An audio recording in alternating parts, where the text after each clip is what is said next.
66 teve a Guerra dos Judeus. No ano 68, Nero se suicida. E no ano 70 foi que teve algumas coisas. Assim, Jerusalém foi invadida, que só voltou em 1948 depois, né? Que ela foi invadida, acabou com ela. Aí teve o Grande Coliseu, que Vespasiano vai inaugurar ele. Pra você ter uma ideia, ó, de 100 dias morreu mais de 10 mil cristãos. Em 100 dias morreu mais de 10 mil cristãos dentro do Coliseu. Eles iam capturar os cristãos e levavam lá para que os caras se... Esse eu nem sabia, eles colocavam como fala, pele de animal com carne, enrolavam nos cristãos, soltavam lá no meio da arena, os cachorros vinham, começavam a morder para comer a carne, mordia até a pessoa morrer.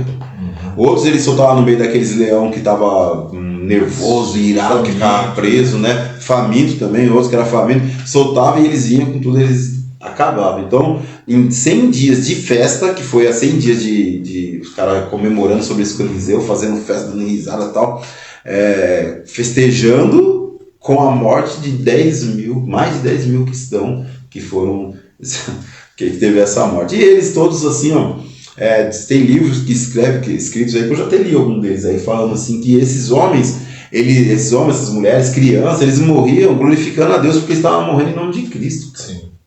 Hoje se a gente passar uma dificuldade qualquer aí, a gente já começa a pôr Deus na parede. Por quê? Porque nós não conseguimos, como se diz assim, não conseguimos obter alguma coisa. Sabe aquela coisa, eu amo muito aquela mulher, tá, beleza. Então eu quero ela, eu sou homem de Deus, então eu vou orar a Deus, me dá aquela mulher.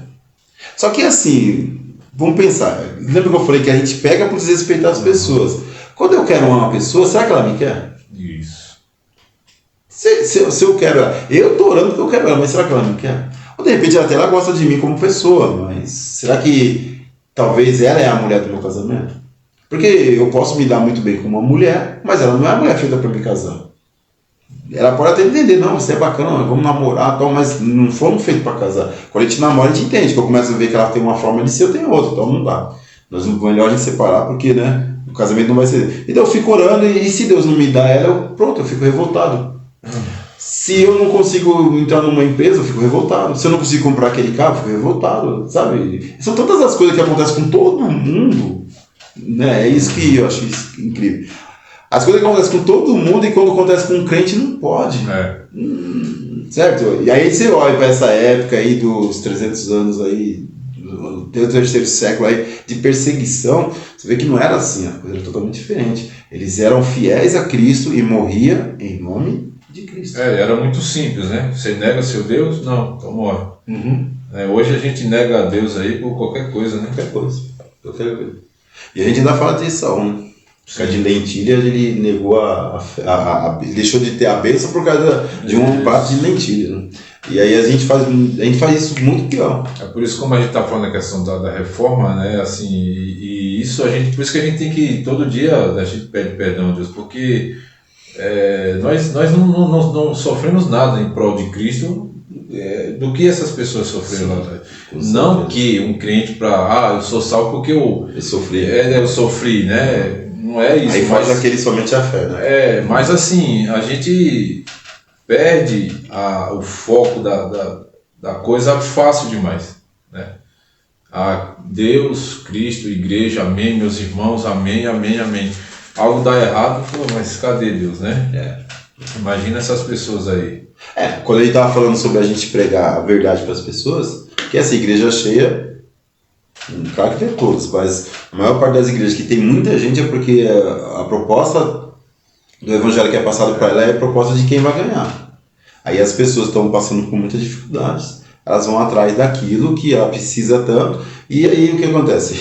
Se não acontece, ela vai embora. Porque aqui nós falamos, quando a gente prega a verdade para a pessoa, ela já está sabendo. É que nem sabendo assim, vamos ficar aqui, só que é o seguinte, esse prédio aqui, daqui a pouco, qualquer hora ele pode cair. Então, se ele cair aqui, nós vamos reclamar? Não, a gente está sabendo, nós estamos sabendo que ele pode cair. Então, mais ou menos é isso. Olha, a vida da gente é assim, Cristo morreu por nós, tal, nós temos a salvação, certo? Né? A gente estava falando quarta-feira, né? Somos povo eleito, né? Somos povo santo, raça eleita, tal, exclusividade de Deus, tá? Porém, né? Nós temos isso para quê? Para proclamar a palavra de Deus. Então, se eu tenho tudo isso que Deus está falando para mim, não é só para mim ter. Porque senão fica que nem o povo de Jerusalém aqui no começo. Fica em Jerusalém, depois vai para Judéia, Samaria, já estou dando a rota para vocês. Fica em Jerusalém, tá bom demais, tá crescendo, tá bombando, então vou ficar por aqui. Não, então tá bom, já que você não vai, então eu vou dar o meu jeito aqui. Aí Deus vai lá e entra com a providência dele para o pessoal espalhar. Porque o povo lá em Judéia, Samaria e as outras nações precisavam ser salvos também. Então é mais ou menos isso. Deus está falando para mim, você vai ser minha nação santa, vai ser uma raça eleita. Você é propriedade exclusiva minha. Porém, é para você proclamar a palavra. Então eu não vou proclamar. Então eu não estou fazendo porque eu sei que é para fazer. Então a gente fala a verdade. Né? A gente fala a verdade. Se as pessoas não cumprem com a verdade, aí é com elas. Mas a gente precisa ter essa coisa. Assim, a gente tem que ter compromisso com a verdade.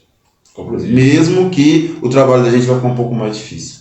Mesmo que o trabalho da gente não vai ser aquele trabalho lá que, sabe, você olha todo mundo lá. As igrejas lá enchendo, um monte de gente. A gente batiza no ano aí 1.000 pessoas no ano.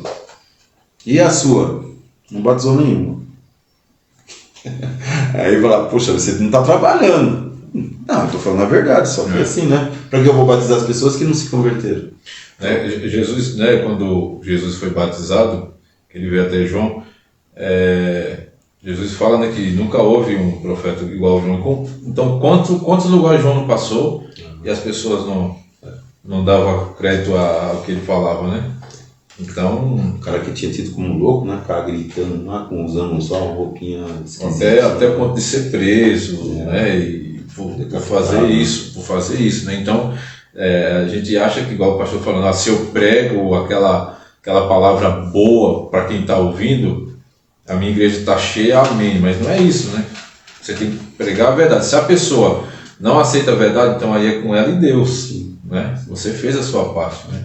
A gente sabe que a gente não é salvador de ninguém, que às vezes também entra nessa crise aí também, né? Sim. Puxa vida, eu não batizo ninguém, a igreja batiza, eu não sou salvador de ninguém. Mas só que eu tenho que pregar a verdade. Quem salva é Cristo. Aí, se a verdade vai até o coração daquele que Deus tem plano de conversão na vida dele, ele vai se converter, ele vai ficar firme. Isso. Agora, se não, aí é ele e Deus. Tá doendo aí? Incomoda um pouco. Vamos seguir. Tá de boa aí? Tá. Então, no ano 303 depois de Cristo, porque assim, desses 3 séculos, houve essas perseguições, toda essa carnificina aí que nós estamos vendo, né? E o pessoal vivia nessas catatumbas que a gente estava falando, então eles viviam escondidos, né? Os cristãos viviam escondidos, eles não podiam. Olha só que coisa, né? Mas a gente tem tudo uma liberdade de expressão da parte de Deus, né? Sim. Deus está falando, eu faço tudo isso para você, que você possa estar falando do meu amor, pregando o evangelho. E a gente fica aí, né? Aquela coisa. E eles não. Desde criança, eles já viviam, cada um tinha sua. Eu vi nesse livro, cada um tinha a sua tarefa. Quando morria alguém, já tinha aquele que ia lá pegar o corpo. E tudo isso daí correndo risco de morrer. Porque muitos que iam lá buscar o corpo de cristão que morreu acabavam morrendo também. Porque os caras, você também é cristão? Tá, jogar nas celas e depois eles iam morrer lá no Coliseu. Então, eles viviam todo dia correndo risco de morrer. Então, eles viviam assim, já esperando que ia morrer. E interessante que você vê de história de que tinha ancião lá no meio deles. Que, sabe, e fazendo tudo isso assim como tinha criança que fazia o trabalho deles. Tanto é que Marcelos é um cara que ele chega até as catatumbas com um moleque que leva ele, uma criança. A criança que leva ele. Então cada um tinha o seu negócio. E ele viu esses 3 séculos aí, que essa perseguição, e cada vacilo que dava morrer, e ele se alegrava. Ele já ficava na expectativa. Você vê que a conversa deles lá no livro fala assim, a gente está na expectativa de o Senhor levar para ele. Então eles não se matavam, quem sabia que não podia, mas eles tinham expectativa de morrer para ir para o Senhor. Sim, não tinha medo da morte, né? A morte, na verdade, só ia aproximar eles. Né? Era um meio de chegar ao Senhor. Então eles ficaram na expectativa de... Sabe, eu sempre que eu vi ele falando com um cara que estava ensinando ele, e ele falou isso, que ele tinha... A expectativa dele é ir logo para o Senhor, só que estava demorando, mas ele está lá. E andar com Cristo, desde o início, desde quando os 12 lá, ou os 11 estavam com Cristo... ali já houve a primeira perseguição ali, né? Que quando Jesus fala assim que hoje hão de me prender, aí eles falam assim, não, que é isso, a gente vai estar aqui. Na hora que o soldado chega, vazou, né? Todo mundo aí foi de Pedro até mentiu, né? Negou ele no caso. E aí após o a ressurreição, né? Eles estavam, quando Jesus aparece para eles lá, eles estavam numa casa, né? Eles estavam numa casa e os soldados estavam procurando eles. Eles ficaram escondidos. Eles ficaram escondidos, né? Então você vê que assim, até Cristo ali tinha a dificuldade, mas eles estavam tendo a oportunidade de, depois dali, já começou o negócio ficar mais... Até desceu o Espírito Santo, eles estavam com medo, né? Isso. Mas depois ficaram em Jerusalém, como Jesus falou, e Jerusalém é o lugar mais fácil de ser preso, porque eles estavam fora. Mas aí foram para Jerusalém, ficaram lá, desceu o Espírito Santo sobre eles, eles não querem coragem. Até Pedro, que a Bíblia diz, Lucas cita que Pedro e João eram indoutos, né? Ou seja, pessoas que não tinham conhecimentos de estudos da palavra, essas coisas assim, né? Estudo, aliás, não da palavra, não tinha estudos. Mas mesmo assim, ele foi lá com muita sabedoria, pregou, e 3.000 pessoas vieram assim. Olha que coisa tremenda, entendeu? Assim, é interessante um homem chucrão daquele jeito, né? Que vivia levando bronca de Jesus, porque só falava bobagem, né? Toda vez que ele indagava Jesus, eles davam uma bronca nele. Aí de repente o cara pega lá milhares de pessoas lá e sai com toda a coragem, fala, todo mundo entende o que ele está falando e 3.000 pessoas vêm. Porque assim, numa mensagem, tantas pessoas se converter, é só Deus mesmo. Aí mostrou que não era Pedro, mas era o Espírito Santo trabalhando naquele momento e trazendo as pessoas para o Senhor. E ele teve a coragem, porque agora ele tem o Espírito Santo. E ele estava o risco de morrer do mesmo jeito. Só que aí a igreja bombou, né? Cresceu, e eles estavam lá sem perseguição, tudo tranquilinho. Aí Jesus virou a chavinha e falou, agora deixa aí, vamos pegar esses caras. Aí os 3 primeiros séculos foi perseguição, né? E morreram. Aí Constantino, ele teve uma visão, ele estava numa guerra e a guerra ele estava perdendo essa guerra. E nessa guerra aí, ele teve uma visão lá de uma cruz e uma voz dizia assim, com esse símbolo aí você vai vencer. E ele foi para a guerra e venceu. Aí ele entendeu que a cruz tem que fazer. O único que tinha cruz eram os cristãos, ninguém mais tinha cruz, era só os cristãos. Aí ele pegou e oficializou o cristianismo, agora faz parte da religião dos romanos, entendeu? Aí agora ficou tranquilo. Aí assim, né? Até que o Hernandes ele faz uma observação. Foi bom? Foi, porque não tem uma perseguição. Mas foi ruim? Foi. Por quê? Porque agora a igreja debandou. Se antes você vinha a Cristo por conversão, né? Que ele fala, antes você vinha a Cristo por conversão, agora você vem por... É como se fosse um comodismo, ou algo que fosse bom agora, né? Se antes você sofria as consequências para servir a Cristo, agora você vem, por quê? Porque como ele fala lá que o Estado da época começou a construir os templos, começou a beneficiar os que eram cristãos. Então com isso, todo mundo foi dizendo... todo mundo fala assim, os cristãos estão sendo beneficiados pelo governo, então eu vou lá. Não por Cristo. Porque realmente eu tive um encontro com Cristo, mas porque eu quero... Não é o benefício. Não tem nada a ver com os tempos de hoje, né? Tem nada a ver. O cara chega doente na igreja, ele não vai ficar da doença, ele vai ficar de Cristo. O cara chega lá porque está devendo pra caramba, ele não vai ficar da dívida, ele vai ficar de Cristo. É bem assim, por isso que eu estou falando. Muda só os tempos, mas a visão é a mesma, entendeu? Então assim, eu não tenho que pregar um Cristo que cura todo mundo. Apesar que ele cura, certo? Eu tenho que pregar um Cristo que vai me levar, que vai me salvar. É um Cristo que me salva, certo? Porque tem a palavra que diz assim, se teu olho faz você pecar, arranca. Então assim, não é viver uma vida de saúde aqui, é entender que você vai para o céu. E aí como você vai para o céu não interessa. A Bíblia não fala que nós aqui somos, quando fala que nós somos estrangeiros, né? Que nós somos estrangeiros. Então é isso. Nossa pátria é o céu. Os altos, né? Altos do céu. Então a nossa vida lá. Então aqui é uma passagem. Aqui é uma passagem, conquistamos a graça, vamos morar com o Senhor. Pronto. Ou se eu quiser viver uma vida depravada, aí já é também com cada um, né? Aí vai ter o seu final lá depois da morte. Então é isso. Então a gente tem que pregar para as pessoas um Cristo que salva. Porque é isso, ele é um Cristo que salva. Ele fez tudo o que fez, aí as pessoas vão que não, ele ficava curando as pessoas. Ó. Mas ele curava as pessoas por quê? Por misericórdia das pessoas. Mas não porque esse era o intuito dele, esse era o foco dele, sabe? Não, meu foco é ir lá. Não, tem um monte de gente que não vê, eu vou lá para... E hoje nós vemos isso, pessoas que até oram, fazem campanhas, sabe? E ficam orando um monte de tempo. Por quê? Para poder receber um poder para orar e fazer pessoas paralíticas andar, cego ver, sabe? Ressuscitar mortos. E esse não é o evangelho. O evangelho é o quê? Salvação. E é claro que dentro da gente ser salvo, existem coisas que acontecem.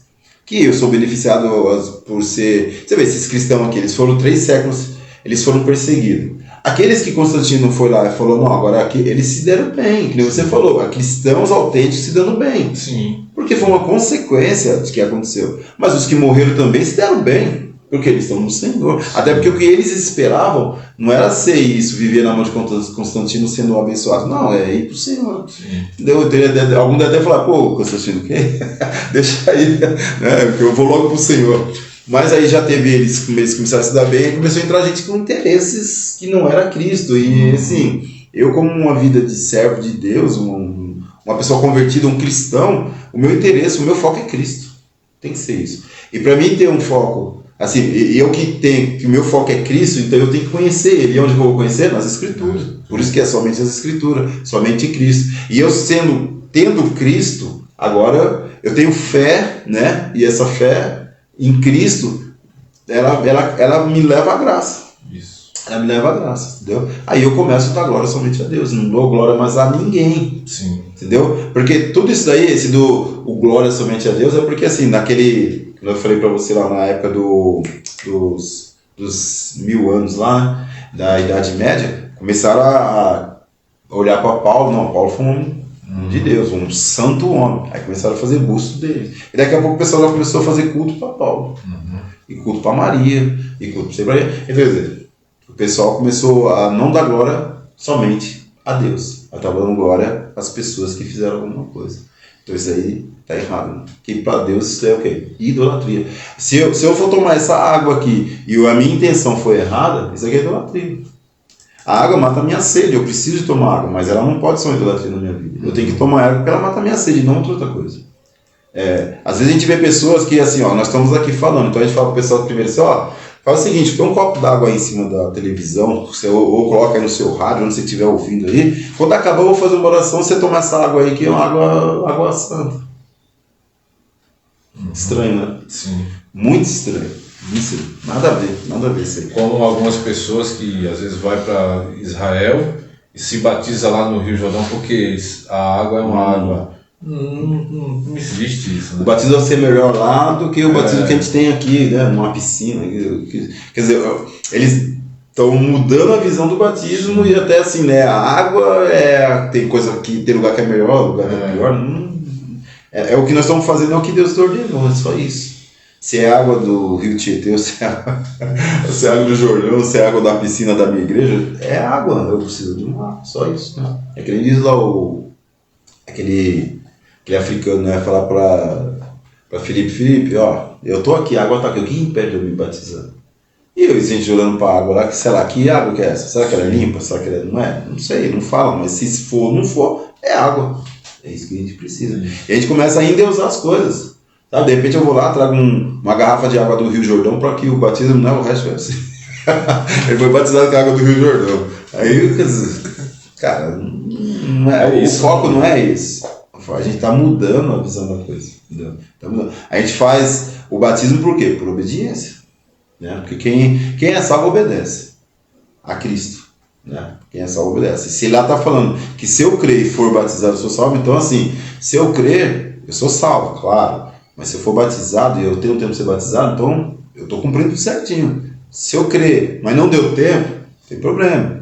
Mas eu também, se eu crer, vai ficar, não, peraí e tal, quer dizer, então eu não crio. Na verdade, eu estou falando que eu crio, mas eu não crio.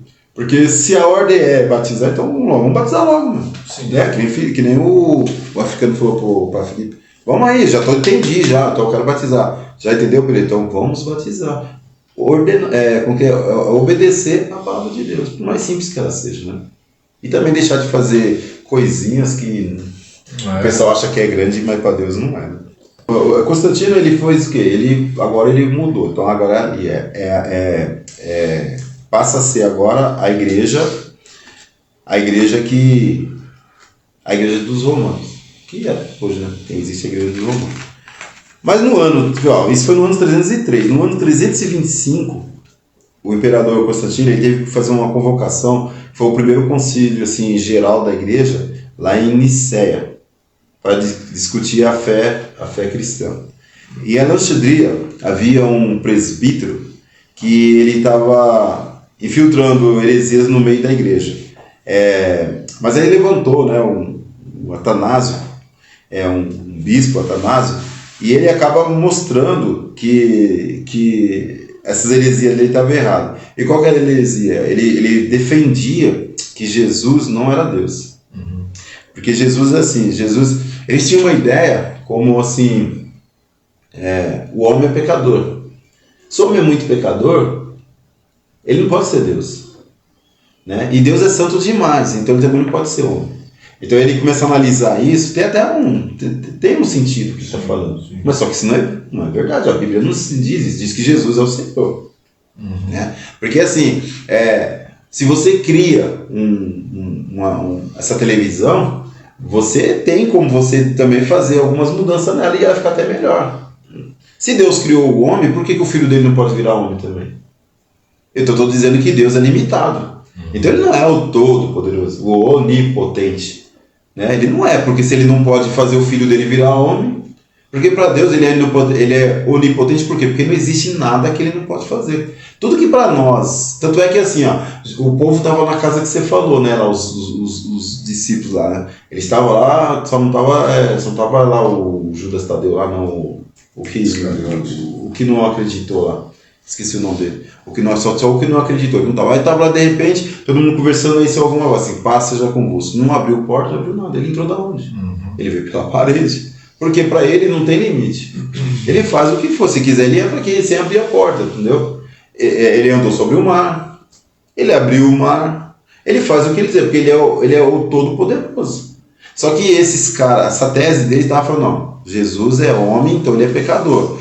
Cristo, eu lembro até que assim, a história fala assim, que Cristo, no dia do batismo de Jesus, aí o Espírito de Cristo veio como pomba até Jesus e possibilitou Jesus, o homem pecador, de fazer todos aqueles milagres. Mas, quando Jesus foi morrer na cruz, ele foi embora, uhum, e o Jesus morreu na cruz. Então ele fala, Jesus é homem, Jesus não é Deus.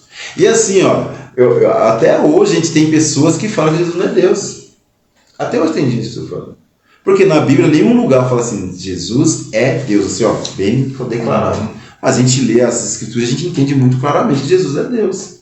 Certo? Só que em nenhum lugar está escrito. Então, baseado em todas essas coisas aí, esse camarada pregava isso. Aí veio esse Atanásio aqui, esse bispo aqui, conseguiu reverter tudo. Só que aí o que acontece? Constantino, olha só, Constantino, que era o imperador romano, ele levantou um concílio para que arrumasse isso daí. Olha que coisa vergonhosa. Isso, em 303, ele passou a igreja a ser a igreja romana agora. Passou o quê? 22 anos? Já está lá Constantino fazendo um concílio, chamando todo mundo para arrumar um negócio, porque esse camarada está falando isso. Né? Aí você vem lá no ano 381, aí tem outro concílio, em Constantinopla, que agora é colocado em pauta a humanidade de Cristo. Porque agora aparece um outro camarada lá que está falando, não, Jesus ele não pode ser o Cristo, porque, né, ele é homem, né? Ele é homem, então ele não pode ser Deus. Lá, aquele camarada falava que ele era Deus, então ele não podia ser homem. Isso. Agora aqui é o contrário. Não, lá falava que ele era homem, não podia ser Deus. Aqui ele está falando que ele é Deus, então ele não pode ser homem. Mudou. Aí vai no ano 451, aí é aquilo que eu falei para você. Agora vem um outro que ele fala que assim, a divindade humana de Jesus não pode existir, porque ou é Deus ou é homem. Agora, então Jesus não é Deus nem homem. Um nó, né? Não, em pouco tempo, os caras montam. E você vê, e esse de 451 aqui, no ano de 449, teve o de Efésios. E teve outros também. E o interessante é que nessa época não tinha registro de carta de Paulo, não tinha, isso aí era tudo de ensinamentos, né? Então, em cima disso, eles tiravam essas conclusões e queriam mudar a história. Né? É complicado. E tinha os que acreditavam, né? Porque se chegar ao ponto de Constantino pedir para intervir nisso, ele estava pregando e pessoas estavam dando crédito a isso, né? Nessas duas teses, né? Como esse cara que eu falei aqui, que era o presbítero lá de Alexandria, ele era um cara que tinha assim, como fala? Ele tinha como se diz, eloquência, né? Conseguia falar bonito. Então o que acontece? O povo via a eloquência dele e acreditava, não, ele está falando a verdade, é isso aí mesmo. Não tinha nada para ele estar ali comparando. Até a época lá dos reformadores, a igreja, só ela tinha essa escritura. Né? Alguém escrevia, só ela tinha escritura. Então não tinha como as pessoas ficar lendo. O pessoal eles eram totalmente leigos em relação a isso. Então o que pregasse para eles abraçavam. Né? Sim. Eles abraçavam. Você vê, nós falamos aqui, mas tem também o 416. Pelágio, um camarada aí, ele dá um ensinamento assim, que o homem é livre e que a salvação só depende dele. O homem é que decide tudo. O homem está no mesmo estado de Adão. Quer dizer, aquilo que aconteceu no Éden lá, não alterou nada. Não alterou nada. O pecado que Adão teve não alterou nada. Não teve essa morte espiritual. Então o homem está no mesmo estado de Adão. Então ele é livre para tudo. E ele que decide, não tem? Quer dizer, Deus ele não tem dependência nenhuma de Deus. O homem tem dependência de Deus. Entendeu? Essa é a liberdade dele. Porque assim, eu sou um defensor do livre-arbítrio. Só que assim, não é isso. Não é isso. A gente tem a liberdade de fazer algumas coisas. Mas a gente sabe que a maioria, né? Ela vem do quê? Ela vem de Deus. A maioria das coisas da minha vida é Deus que vai mudar. Só que tem situação que eu sei que eu que dou um passo. Tem situação que eu que dou um passo. A gente está falando, tem gente que não tem salvo, tem gente que não é salvo. E muitos deles não são salvos por causa de uma decisãozinha boba dada. Nós não falamos de Marcelos, fala o seguinte, não precisa você negar Deus, simplesmente sai daí e fica lá. Não, eu vou estar negando meu Deus. Ele toma uma decisão.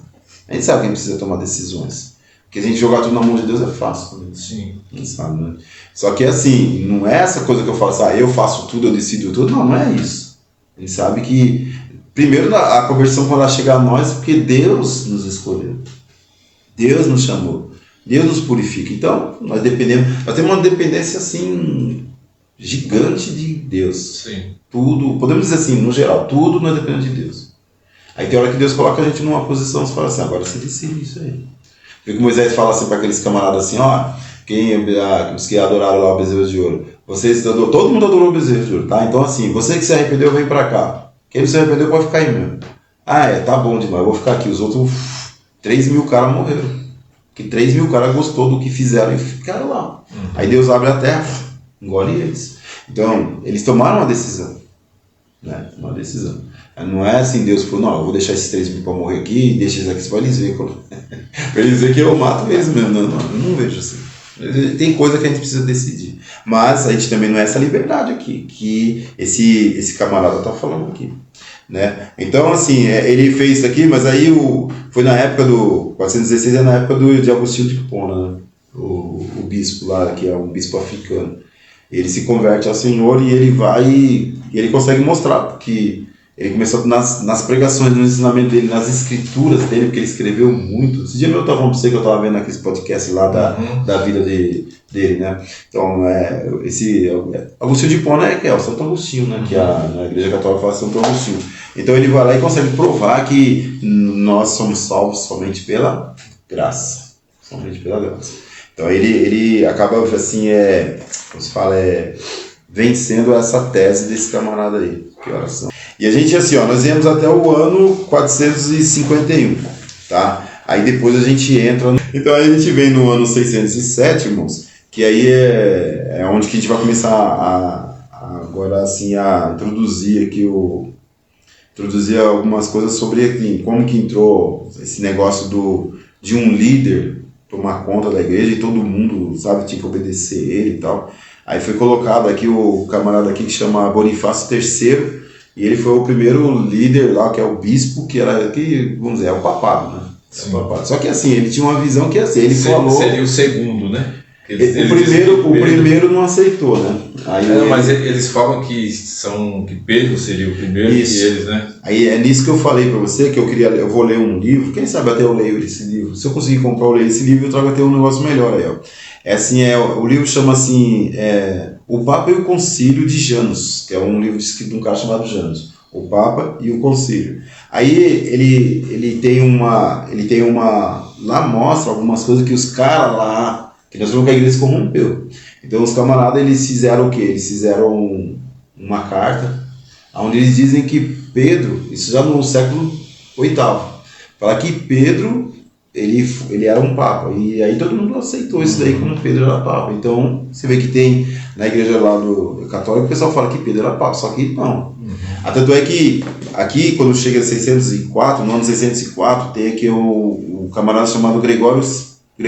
Ele foi o primeiro que o imperador Focas vai e oferece, você vai ser esse líder que você vai falar, e já era. Ele falou, não, porque somente Cristo. Ele falou, somente Cristo. Ele não aceita. Depois de 3 anos, esse outro aqui, Bonifácio III, ele aceita. Aí ele aceita, só que ele já é aquela politicada que nós falamos, no meio da igreja, entrou política. E entrou coisas que eram mais interesses pessoais do que religioso. Esse primeiro que ofereceram para ele, graças a Deus, ele manteve a fé e não concordou.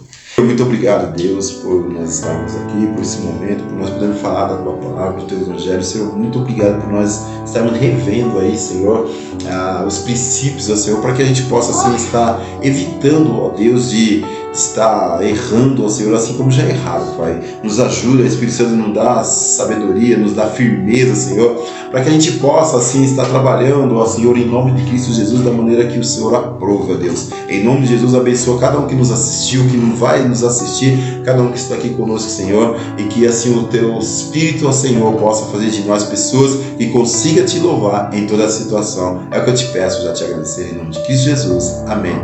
Beijo para todos. Tchau aí. Falou, Regis. Tchau. Deus abençoe. Nós conhecemos